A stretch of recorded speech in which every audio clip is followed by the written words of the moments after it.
Who's I'm ready? my cameo. Well, hello, anybody who's joining us for the live show or watching the playback. Welcome back to the continuation of the Great Cosmere Along. We are one book away from just being in our Stormlight era, and then it will be over because we just have the Arcanum Unbounded, which we will be discussing next month at some point. With that being said, everybody should know everybody by this point, so we'll just jump straight into general thoughts. Spoiler And I free or figure spoiler filled? we'll start spoiler free-ish, and this is a good place also to just, I think, have the consensus that this is not a place to start the Cosmere. But but if anybody wants, let's see, we'll start with Stephanie, since she's up here next to me. General thoughts, Stephanie, on the Sunlit Man that you finished 4 hours ago. I wasn't sure what to think of it going into it, so it was a pleasant surprise that I liked it as much. I didn't think I'd not like it, but it was really easy for me to sink into it, and I read it in like 2 sittings. And it was just really action-packed and a fun one for me. So I really enjoyed it. And I liked getting all the Cosmere Easter eggs. Some of them, there was a lot in some sections, but it was fun for me because I normally don't pick up on those. Jessi? Yeah, it was a lot. I also really liked it. It's definitely not my favorite of the secret projects. And yeah, it was very Cosmere heavy, so definitely not a starting point. But I had a lot of fun, but I think I would like it more after we get more Stormlight. Like, I feel like my feelings on it are going to change at some point because it left me with like so many questions that I'm like, okay, Anne? I can see that. This is like so fun because it's the first time for a lot of you feeling what I have felt multiple times in the Cosmere at this point, which is, oh, Sanderson just dropped a bunch of reveals that don't make sense because we don't have context, but we're really excited because things will happen eventually. Yeah. That first happened with Emperor's Soul. This book, when it dropped, what? Investiture? It makes sense now? Maybe. And then we got the Secrets of Mistborn, and then it's like, what? So this is the newest in my line of, yeah, only Cosmere fans care about this. Like, if your complaint is the Cosmere is getting too interconnected, this book is like your arch nemesis. Yeah. It's not for you if you think that it's too connected. But I don't think there's a new favorite book for me in the Secret Projects. Like, there's no like 5-star read for me in the Secret Projects. But this one, I think, is closest to having what I love about Sanderson in a book, especially in like a surprise book. It's like, yeah, when he said he wrote this for his fans, it's like, yes, that's me. You wrote this for the type of fan I am, and I feel it, and I'm connecting to it, and I'm having a good time. Like, Tress was really fun. That's probably my runner-up. But like, that was purposefully not his style. So it was like, this is fine. It's not like why I read you. I read other people for this type of thing. Like T. Kingfisher, I think, would write Tress in a way that I would like more than how Sanderson did. Whereas this, it's like, oh no, only Sanderson could have written this story and I would have enjoyed it because it's so Cosmere interconnected and because the character we follow, is it a standard Sanderson main character who's down on himself too much and has a past we don't know about and that'll be revealed and it won't be as bad as we think it is? Yes, that's how it'll be. But it's a formula that he's done well and it works. Yes. So that's my general thoughts. Yeah, for me, I agree. I had a lot of fun with this one. I was glad that we were doing some bonkers, wild world building nonsense. And it was cool to see all of the connections since we are pretty much done rereading almost the entire Cosmere minus Stormlight. And so it was nice to see all of these connections to like random short stories in the Arcanum Unbounded and stuff that I was like, wait, this seems vaguely familiar.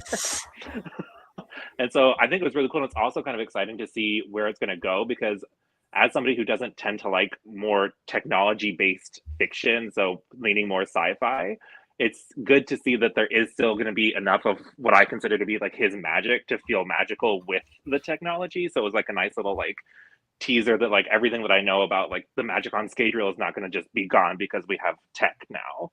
So it was a fun little amuse-bouche for what's coming probably in like era 4 or whatever. And I would totally agree. If you haven't read Cosmere, I don't know how. I'd be like kind of morbidly curious to see what somebody would think if they've never read any other Cosmere and then read this, but I feel like you'd be lost because you don't have any of Sanderson's usual kind of bludgeoning you with how the magic works and what everything is, and repeat. He kind of just expects you to know, and just drops random planet names and planet things, and yeah, it's like you just know this.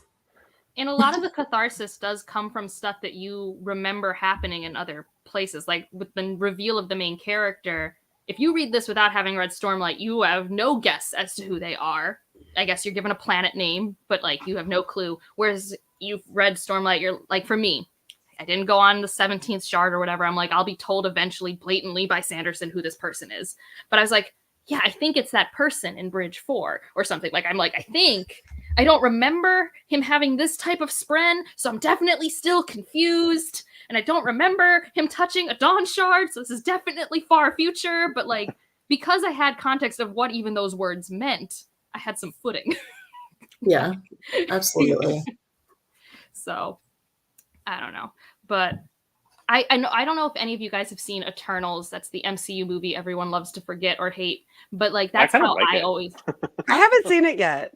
I mean, so I really like it, and I watched it because I'm like, okay, we're never going to get a live action Stormlight. I think we should all accept it. And we shouldn't want it anyways, but let's just accept it's not happening.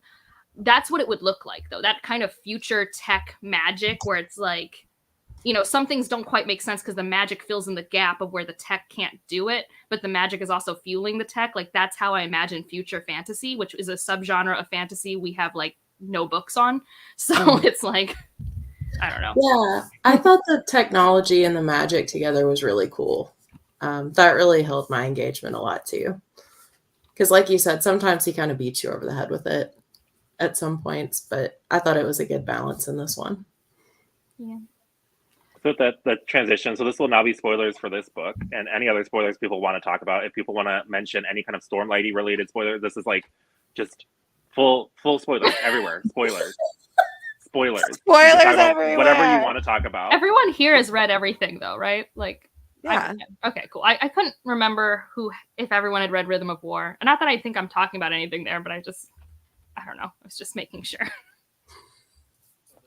Do you have a favorite moment in this one, Stephanie?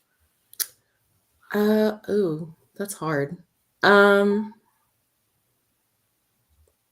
I don't know if it's my favorite, but the one that's sticking out to me right now is when Elegy, after she became one of the Charred, started to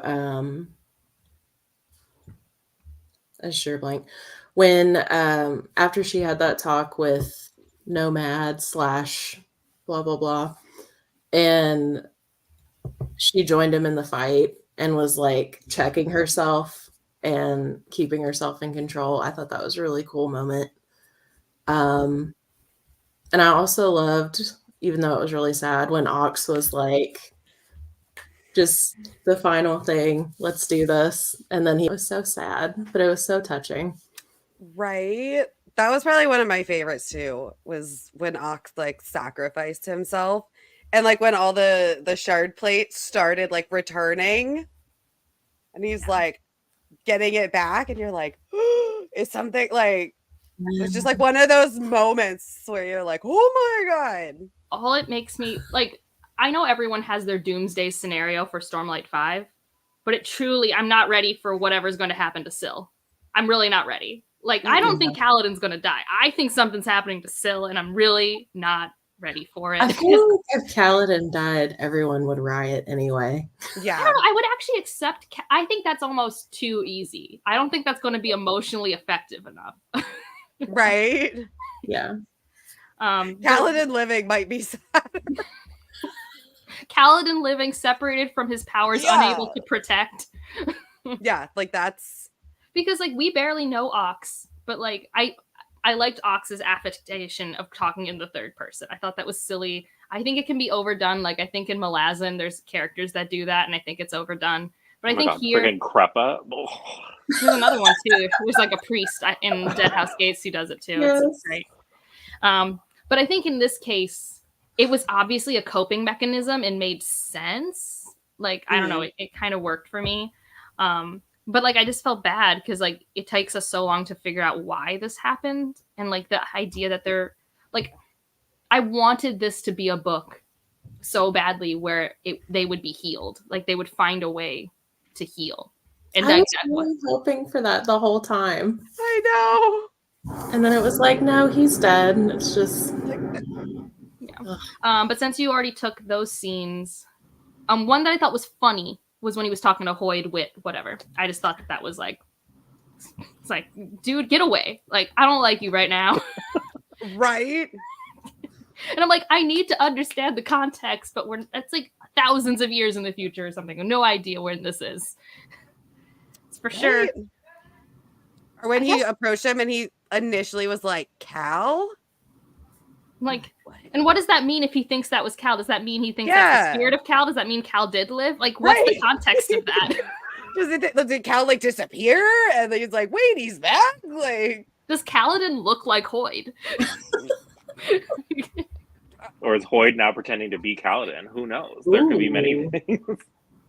Well, what's interesting with the secret projects is we already know from Yumi that he knew that Odium took his memories and has set fail-safes for that in the future, because that's why he turned into stone there. So we know that he at least learns about the end of Rhythm of War when we all freaked out. But we have no idea what happens after all the other 6 Stormlight books. So, I don't know. For me, obviously, the best is when Ox sacrifices himself. It's very touching. Like, other than that, though, I do think it's hilarious that we have like a ghostly 3D printer that just makes things on demand. Yes. I need one. And then just like picturing how those spirits are in the short story from Arcanum versus how they are here, it just makes me wonder, like, how do they get them under control enough to like keep them safe from the other people? I guess maybe the box has silver because I think they protect themselves from them with silver, but interesting. It's really interesting because they're malevolent. They will eat you, but also they'll make things for you. Right? Yeah. Just throw an IKEA manual at them and you're safe, I guess. Like, I don't actually get how that works, like, at all. No. Nothing I know about the Cosmere and the spiritual plane makes it make sense. No, not at all. No.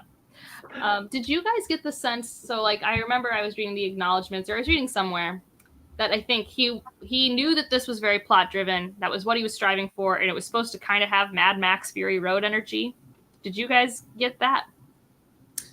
I have not seen that, so I don't know. I get it. Like, after knowing, oh, okay, that makes sense. But like going and not knowing it was like Mad Max, I was like, I didn't really pick up on it. But once I knew, I was like, oh, I see it. Yeah, it's similar to me. It's like, oh, I get what you're talking about. You're always on the move. Because that's the thing. So Mad Max Fury Road, Stephanie, is dystopian landscape. Resources are very precious, similar to this. And there is an evil group chasing these women who are trying to escape their role as just breeding machines. It's a very fun movie, but it's very tense. And I think that's what was missing here is like that movie, you're like edge of your seat. Like, whoa, it's 2 hours of just like, whoa. Peaks and valleys. You don't breathe in that story. Gotcha. But like, it was interesting because, like you said, Jessi, I saw the parallels, but in the moment, I'm like, no, this is still a Sanderson novel. I still felt fairly safe most of the time. Plus, the antagonist wasn't like evil enough. Like, he was a little just over in the corner, kind of twirling his mustache, not doing much. He was Whereas kind of annoying. Fury Road, I feel like the antagonists were a lot more like there, like chasing you, being psychotic on their crazy fire belching truck things. Yes. No, I didn't like. That's my least favorite part of the story. It's probably what prevents it from being a favorite. It's like we have had such quality villains in Sanderson books. I mean, maybe they're not like the highlight, but they've at least had some thought put into them. And this one's truly just like, dude, want power, rar. Yeah. And he was like really weird. I don't know if it was just how the audiobook narrator made him sound, but it's like I pictured him as this like nerdy, like once he started talking, he had this like really like weird nerdy voice to him, and you're like, so like the guy from Incredibles. Yeah, like legitimately. I felt like the Scadrians were almost more antagonist than Yeah. like I hated them so much more. Yeah. That was chilling. I was like, oh my god, Ben could never. It's so interesting when Sanderson chooses to lean on like realism in his world building like that, like cultural world building. It's like, oh yeah, that's totally what would happen. Like that would but then other times it's like we have more optimistic forms of governance and stuff like that. But like Elantris, I feel like is like closer to more realism and stuff like that. But then some other stuff I feel like gets away from it. But that was chilling, and especially because like you want to think that Scadrial's become a better place because we've seen it at what we assumed was its lowest point in the first Mistborn book. And now yeah, they're just a bunch of assholes. Yeah. Well, they have a lot of metal, so Yeah. They have a lot of metal. Well, I think that's what we're going to end up learning. I don't know for sure. But like, Elantris is a place where you can actually have that concentrated investiture that can leave the planet, because that seems to be the hardest thing to do. But you still need metal to do a lot of things. And I think Scadrial's going to have the largest reserve of that. Like, I feel like every universe is going to be research rich and poor in certain ways that makes the global dynamics or intergalactic dynamics interesting. That makes sense. But I don't know. Well, that is like, we're going to be so old by the time we get there. So Right? I know. We're gonna be like grandparents. I don't even have a kid yet, Jessi. I'm gonna be like a grandparent. We'll be 60 years old having a live show on YouTube. Right? From the nursing home. There's still a like YouTube. grandma. Right? Okay, Oh. do you have a favorite character? Or do you have anything that you want to say about the characters in this one? Oh my goodness. Hello. I mean, I do like Nomad. I struggle to remember him in Stormlight, and I'm excited that we read this before the Stormlight reread so I can like focus on him a bit more. Because I do remember him vaguely. He was one of the men who wrote. That wasn't a bad thing that he wrote because he was from a land where writing was more important and stuff. So like I remember him, but I don't remember a lot about him. This is the world singer, right? Isn't that what they called themselves or whatever? Like storytelling people. It was from the same. So when we first met Lift, it was that kingdom that he was from. But somehow ended up on these planes because he followed Hoyd, because why would you do that? But Why? What? Hoyd is the worst boss. Like, there are certain series where you start liking characters and then you realize they're just like actually awful. But it's so fun to read. I know. My sister-in-law just started Stormlight, and she is, I don't know what she's doing if she has a life. She is blown through. I think she just finished Oathbringer, and I think she started like a week ago. If you only read one series, you can actually read them all pretty quickly. And she's texting me, I really like Wit. I'm like, oh. Yeah. I mean, same, but oh, honey. Because she's read Mistborn Era 1 and then Stormlight. Okay. I'm like, girl, at least I know what to get her for Christmas this year. There you go.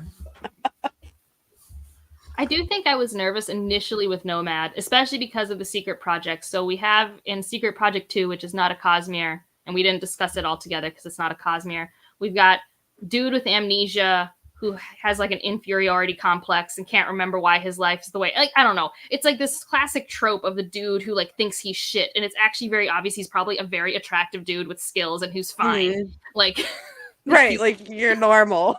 You're like, you would be played by like Matt Damon in a movie. Like, calm down, like you're fine. Like, I don't know, but. And then we have in Yumi, we have the Nightmare Painter, who also is very like, oh, look at me, I suck. And I have this past. And I just didn't want to follow that formula so rigidly. In this one, I think, luckily, there was a maturity to Nomad that these other characters didn't have. And it felt more like an Elend or a Kel than it did those characters. Because, like, I think the line exists there. Like, you can have those archetypes. They are human things to follow. It's just I felt the other ones felt more archetypal and less grounded, and this one felt more grounded to me. Yeah. Plus, this one also had like a balance of like an external force of the whole fact that the Dawn Shard was like enforcing this nonsense on him, so he couldn't even do some of the stuff that he wanted to be able to do. So I think it was nice that it wasn't just his internal being like, I suck, I did something horrible, whatever. it was also like, what the hell did Hoy do to you? Holy. And had to get so creative at times. Like, this is not a weapon. This is a tool. this is a tool, not a weapon. I'm not gonna throw it at them. I'm gonna throw it past them. Like, yeah, I mean, that's another thing, because until we get to that part, you know, at first when you realize this torment, I'm like, is this an internal torment? Like, what is this thing? And like Rodger said, when it became known that this is an actual pseudo curse, it's like, fine, okay. I guess. You would be reasonable and do the thing that made sense if you could. Right? So. Yes. Did you But have I any mean, standout otherwise, I characters, think I Stephanie? didn't connect with any characters other than Ox. Like, I know that there was a female character with a redemption arc. I don't remember her name. Didn't care that much. What was it? Elegy or something? Rebecca or something? I don't know how they were the sisters. Elegy's the one that had the redemption. She was the charred and then got semi-cured. And then didn't Elegy or Rebecca become like half charred or something? Yeah. But I agree. Since this was so plot-based, I didn't really connect with them as much. Mm-hmm. But I love agree. Fox and his personality. He was probably my favorite. I actually did like the community. Like, I know that that's not like quote unquote a character, but this little community that's trying to survive, where we have the elders and their way of life. Like, I felt very that was well portrayed to me. Yeah. So even though there weren't individuals that I could hone out there, I remember the elder women. You know, and I remember the greater good. I could tell just why and how decisions were being made. You know, like, and they were tough decisions. Has anybody else seen Hot Fuzz? That's all I could think of. The greater good. But there's the one of the like female elders. I loved her. She like dyed her hair, and she's like, I'm more real than anybody else, basically, even though she, you know, dyes her hair and dresses crazy or whatever, because she's like, I'm just gonna be me and have fun with it. I'm like, okay, go off, old lady. Yeah, it's the old lady we aspire to be. Yes. Yeah. Yeah, I agree with you guys. I feel like it truly, the characters were there more as a vehicle for the cool world building and Cosmere drops than anything else. It wasn't as much about like a character arc, except for Nomad and poor little Ox. I know. Deserved better. Right? Although I did like, you know, like with the world building, I thought it was really fascinating. That's like, okay, all the old people have to sacrifice themselves basically so they can have power. And you're like, oh my God, it's kind of traumatic. And she's like holding the one, she's like, this is my mom. Like, I know. Oh. Well, and like what I think's really interesting back to like the world building is how originally when they first went there, though, part of why they had to leave their dead out there was so they wouldn't get the ghosts that become overwhelming. So it was like partially due to that. You don't want too many of the ghosties because you don't need that many to run a printer, apparently. And then, you know, how we talked about how the Scadrials were so like rough. It's like literally, you know, that they can recharge these things. There is a whole civil war happening over a resource crisis that we can fix. And we're just not. So. And the damn Scadrians are like, we're just not going to tell you that we know. It's like, that's proprietary knowledge. Mm-hmm. You don't need to know. You don't need to know that you don't have to die. Yeah, I mean, the Cosmere definitely starts falling into its whole dystopian future. Well, it starts in a dystopian capitalism. So, you know. Yeah. I did think it was cool too. Their community, how it constantly, like the buildings shifted. I thought that was super cool. I agree. The Tetris community. Mm-hmm. Yeah, just like the ships can come in and out and like reform themselves in different.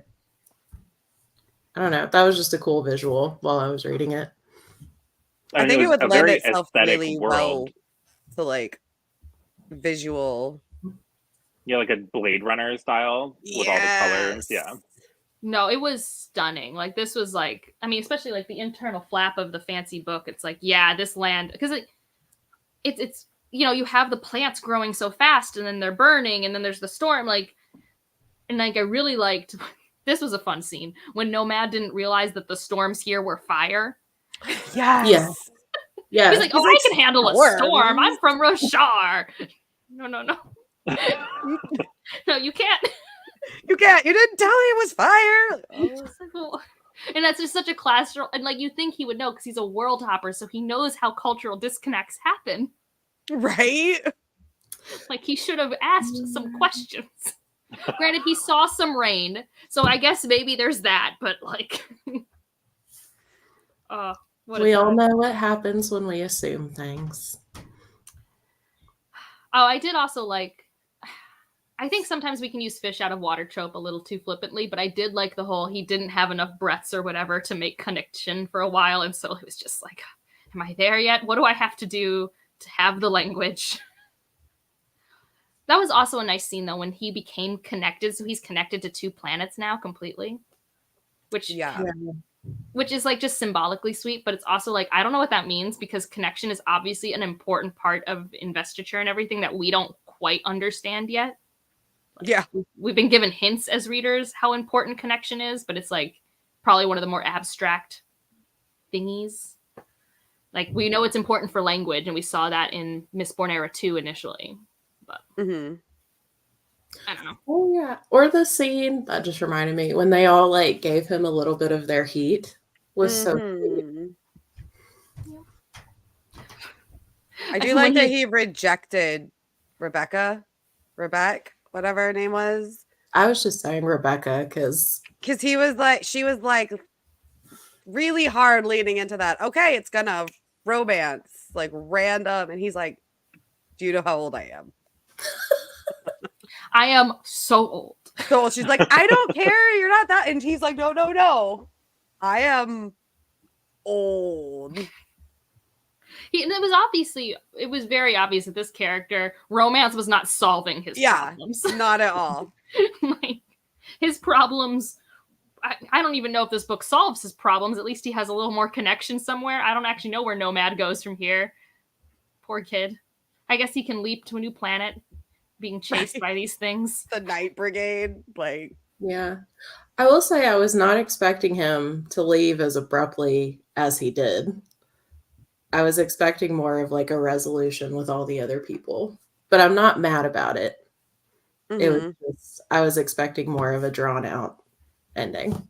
Yeah, he was just like, and peace. Right. Well, he had to. The Night Brigade were right there, and they were going to harm the people he just spent all this energy trying to save. I know.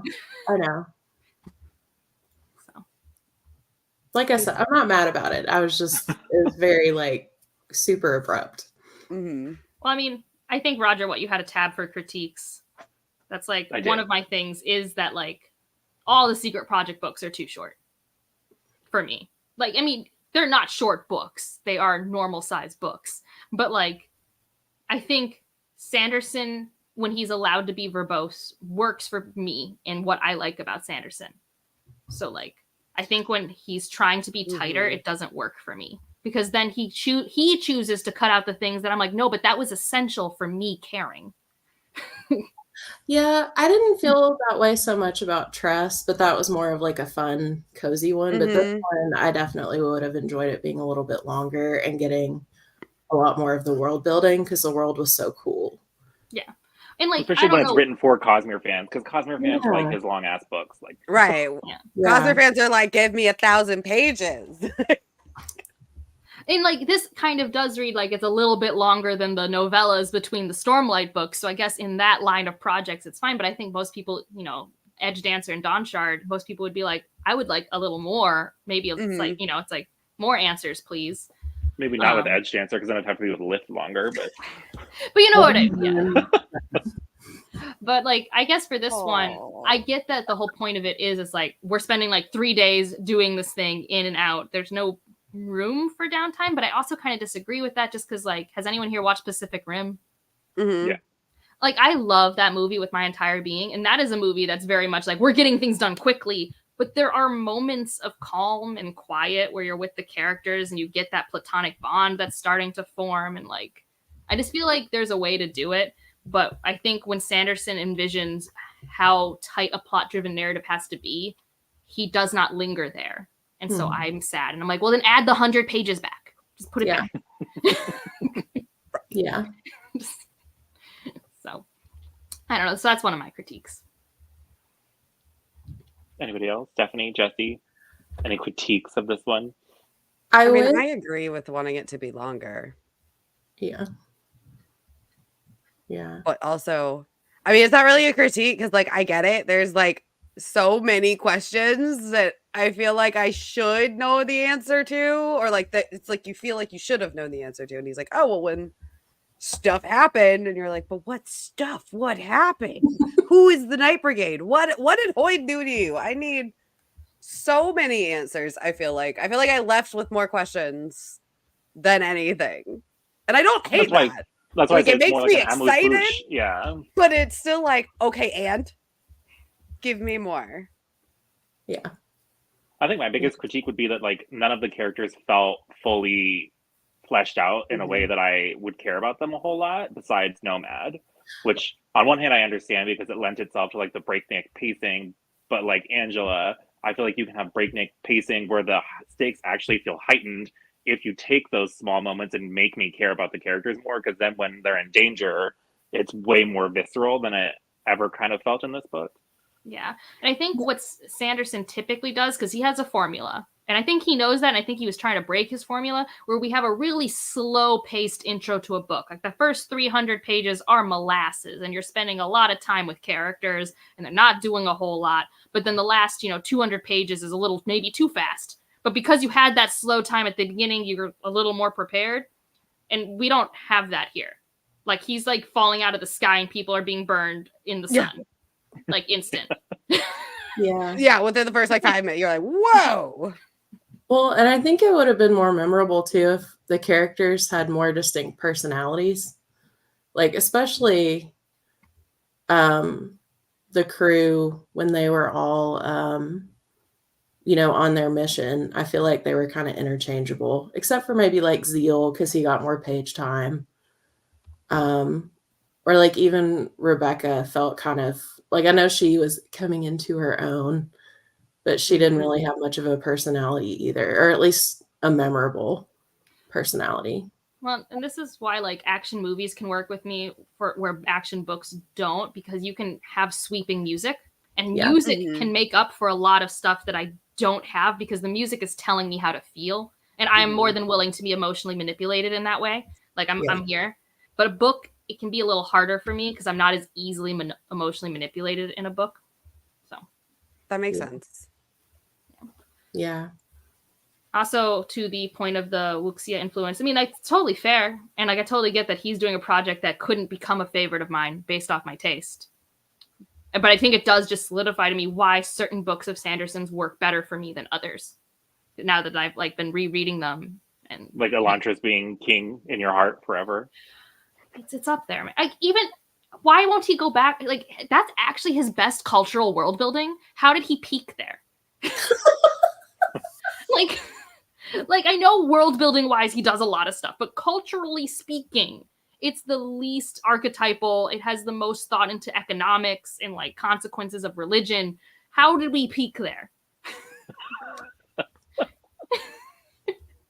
Like, I don't know. Anyways, I really do like Elantris, and it's slow. Most people don't like it because it's an oddly paced book, but I really like it, and because you're so focused on these 3 arcs of these 3 characters, like you're so grounded in it. Things definitely start getting unwieldy when you start having like 10, 15 POV characters. You're like, so you didn't need this many. You did not need this. I'm talking to you, George R.R. Martin. You do not need that many. I'm talking to V.E. Schwab in Threads of Power. That book's not long enough for the number of perspectives she put in it. I mean, you're not wrong. Like, didn't we even get a POV from like the random assassin people? Did not. Yes, both of them. I don't even remember their names. One was Kat, one was Bez. Who knows? Sounds about right. Anyways. Any other thoughts specifically on Sunlit Man before, just since it's the final secret project, I figure we can go through and each give our ranking of the secret projects from least favorite to favorite, or in whatever order makes you happy. Well, I have a question for you, Rodger, because I am a bad friend and I haven't been able to watch Elle's live stream of this chat, but you said people in there didn't have a fun time, and I want to know their critiques. Like, I want you to summarize some of those critiques. I think it largely settles down to they didn't feel emotionally connected to the story. Like the plot in and of itself wasn't good enough for them to care about the Cosmere things. So I think the Cosmere Easter eggs weren't carrying them, and they wanted the plot to do it, but the plot is more like a Mad Maxy kind of action for the sake of action, and that didn't fly for any of them. Gotcha. Yeah, because I know Patrick wasn't a huge fan. Elle wasn't.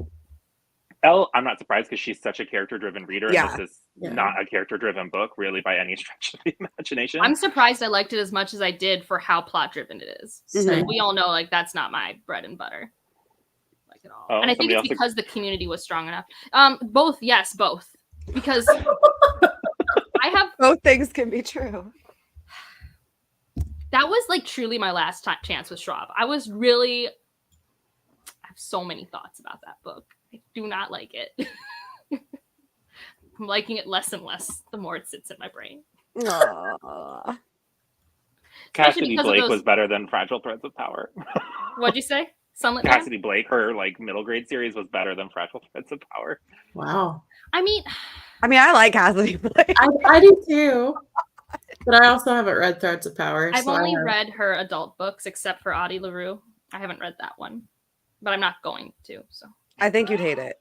That's what I thought, which is why I avoided it. You'd hate Addie LaRue. I liked Addie LaRue. That's what I thought. You'd hate Addie LaRue. Yeah. No, I totally I like vicious and vengeful because I think that's where she thrives in terms of like airport read, get to the point, in and out situations. High epic fantasy, you can't do that. That's too quick and dirty. It's not. No. Well, I think the biggest problem for me is that we skipped all of the catharsis. Like, I felt like the 3 ended almost on a cliffhanger. Like, everything happened, all the bad things had happened, and then it ends. And so I was like, okay, if we're getting a continuation with those characters, do I get to see? No. Maybe in like a 2-page flashback, but not really. That doesn't And count. also, I was not given a clear reason after reading that book why we had to jump so far in the future to begin the story. There's no real reason why this is the time period we need to jump in. It's a frustrating thing. But you want to rank these secret projects. We don't need to go down this tangent, but I did not have a good time. Stephanie, do you want to start? I will start this out by saying I have not read Secret Project 2. I was incredibly busy, and since it wasn't Cosmere related, it was low priority. But out of the 3, I think that's hard. Like, the one I think I liked the most was probably Yumi, just because it came at just a good time. And I read it in pretty much one sitting, and I just really enjoyed it. And then probably this one, and then Jess, honestly. Oh, wow. Even though I liked all of them. I know, it's so hard to rank them. I'm over here like... They're all... You're not alone, Stephanie. Other people. Well, not everyone loved it. You don't have to read it. Did anybody love it? I didn't love it, but I didn't hate it. Like, I do think there are people who will enjoy. Oh, so here's my mother, not on the bookish internet. I knew she would love Secret Project 2. She did. It's just like for people who find Sanderson's humor funny, they're going to have a blast if they also are also the type of person who would like Project Hail Mary or The Martian. Like, if they truly just accept the project at face value, like, I think they'll have a good time. For me, it actually has all of the negative qualities I have of Sanderson in, like, one book. So, yeah. I do hear the art in the physical edition tells its own story, which I have not looked at because I listened to the with the margins? Yeah. I'm sure it's a better reading experience with them actually in the margins, because when it was in the ebook form, they're kind of like separated off, and there's just separate parts that are like the marginalia, and you're like, okay, whatever. Because I read the ebook, and it's like, it's cool. I did kind of like that, but I think in the physical, it might be a better experience. Okay, well, that's good to know. But I still had fun with it, like anticipating it to be like middle of the road. It is, but I had fun with it. Like, it was not like I hated it, but it was just stupid fun. I think your expectations are better set going in, so I think it won't be as bad. Because for me, that one really suffered from the nature of the secret projects when everybody was avoiding having any idea what anything was about, and so like me going in with the expectations I had really. Yeah, going low.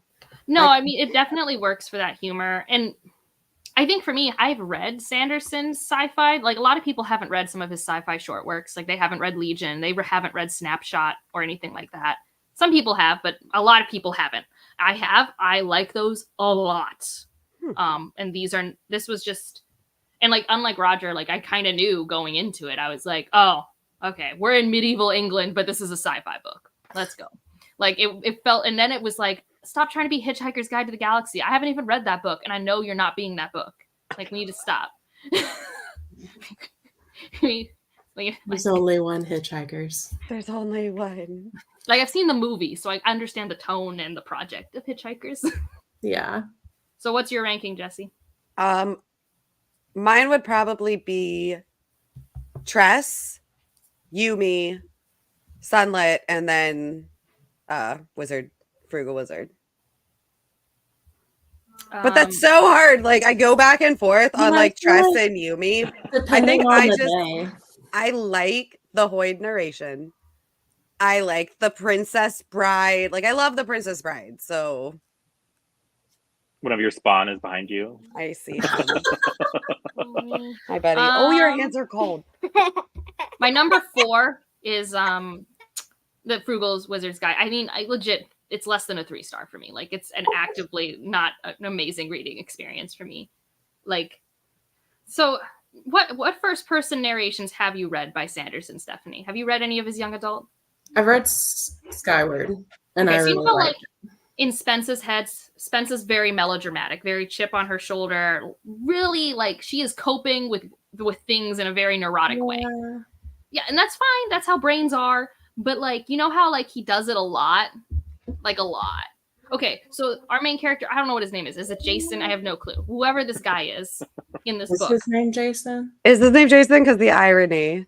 No, I think it's some other random. Jason It's some very white frat It's boy just like a bro dude name.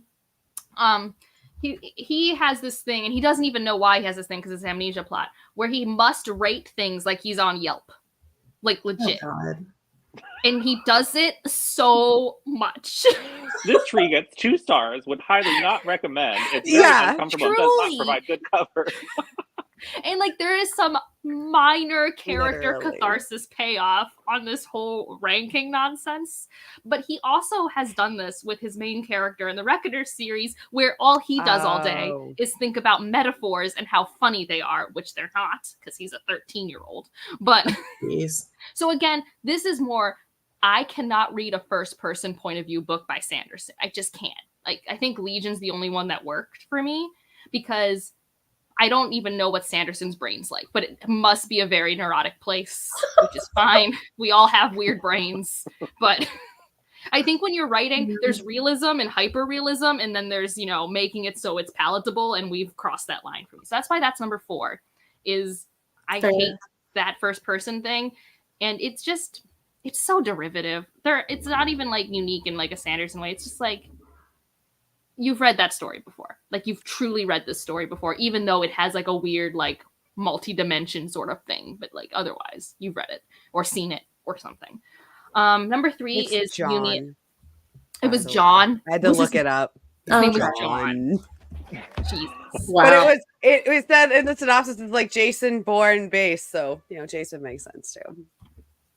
Anyways, John. John. But anyways, those are my main things. And those are just more like name. I'm so sorry. John. Oy. Okay. Number 3 is gonna be Yumi and the Night Painter. Oh, from fave to least fave, Tress, Frugal, Yumi, Sunlit. Interesting. Okay. That's fair. I think for me, Yumi and the Nightmare Painter was so close to being like a new favorite, but like I think I just for too long wasn't connecting with the Nightmare Painter. And like I think that was a story where if he wanted it to be that romantic arc payoff, he needed to do more research into romance pacing, because it wasn't quite paced right in either of its genres. So when I felt like certain things should have happened in the fantasy, then we were switching to the romance, and like there was this disconnect, and he needed to read Fourth Wing or something. Like, I don't know, but what he was attempting to do wasn't quite in its genre predictability for me to feel the catharsis when I was supposed to.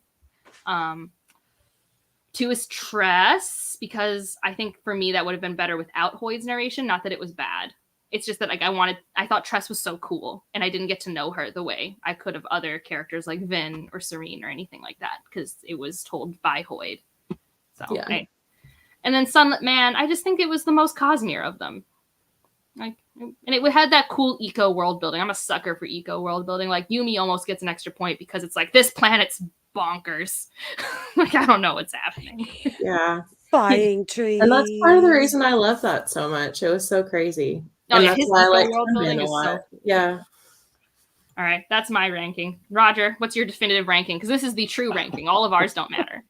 I mean, obviously, fourth place is Frugal Wizard's Handbook, Guidebook, whatever the hell it was. That It title just- is atrocious. Yeah. I think even if I had known what to expect, it would have never been a story for me. I am not sci-fi enough. I don't like that kind of. I think I would have liked it much more as a movie. It feels like the kind of sci-fi action movie that's fun to watch because it's over in like 90 minutes. But the book took a lot more than 90 minutes to read, so it definitely overstayed its welcome. Yeah, what did it And take us? then- Like 4 or 5 hours? I don't know. Took some time. Probably. And then third place for me is going to be Yumi. And I think that's because the culture I felt was the most derivative. It was very much directly trying to be Korea and Japan. And like it had the obligatory sauna scene and just like things that I roll my eyes at when I play like a Japanese role-playing game. It's like, okay, of course we have to hit these beats. And I didn't really like the romance all that much. It was fine, but it wasn't really like my cup of tea as far as the romance goes, because I didn't really feel the connection between Yumi and Nightmare Painter Man. Like it just didn't feel. No, I didn't feel the chemistry that much either. Yeah. It was more like forced proximity, so I knew it had to happen, but I was doing a lot of the legwork. Yeah. Yeah, and Makes sense. Yeah. it made it not hit for me quite as much. Obviously, the world was awesome, and like drawing the bamboo and stuff to get the spirits into whatever, that was cool. And then number 2 is probably Sunlit Man, just because I really liked all the Cosmere implications and just having it be bonkers off the wall. It's really fun to just see what he can do when he gets to just not have to hide things and just do whatever he wants. And then first is Tress, and I think it's partially because I loved Tress as a story, and it's also partially just because of it was the first book in the Secret Projects. It was the start of it all. It was when like everybody was super involved in like especially Tress, and I feel like it petered off pretty quickly after Secret Project 2. I heard much less discussion. So I think it was just like a moment. Mm-hmm. And so it was fun to be part of the moment that was the start of the Secret Projects. Agreed. That was fun. Yeah. Well, I think that covers it for Sunlit Man, unless anybody has any other things to add. Lovely. Well, thank you guys for It has joining me me on this. excited for more to come.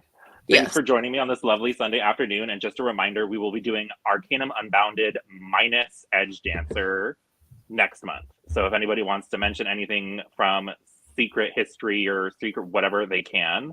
I know Angela and I discussed it a year ago, but if Stephanie or Jessi ends up rereading Secret History, we're welcome to bring up stuff from that as well. We'll just skip Edge Dancer because I think we're reading with Words of Radiance. Yeah. If I remember It's correctly. after Words of Radiance, before Oathbringer. Mm-hmm. Yeah. Well, chronologically speaking.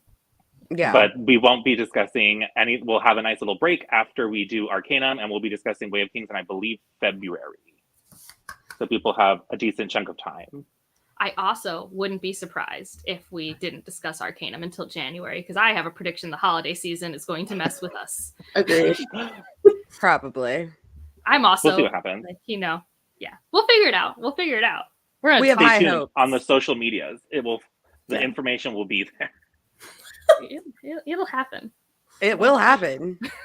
I mean, I already reread it. I finished it yesterday, so I could start Midnight Tides. But Nice. We don't need to talk about Midnight Tides. I just really like that book. the prologue was awesome. Listen, Midnight Tides, you're gonna be angry because you're gonna like it, and you're gonna be like, Erickson, you could have done this the whole time, and you just choose not to.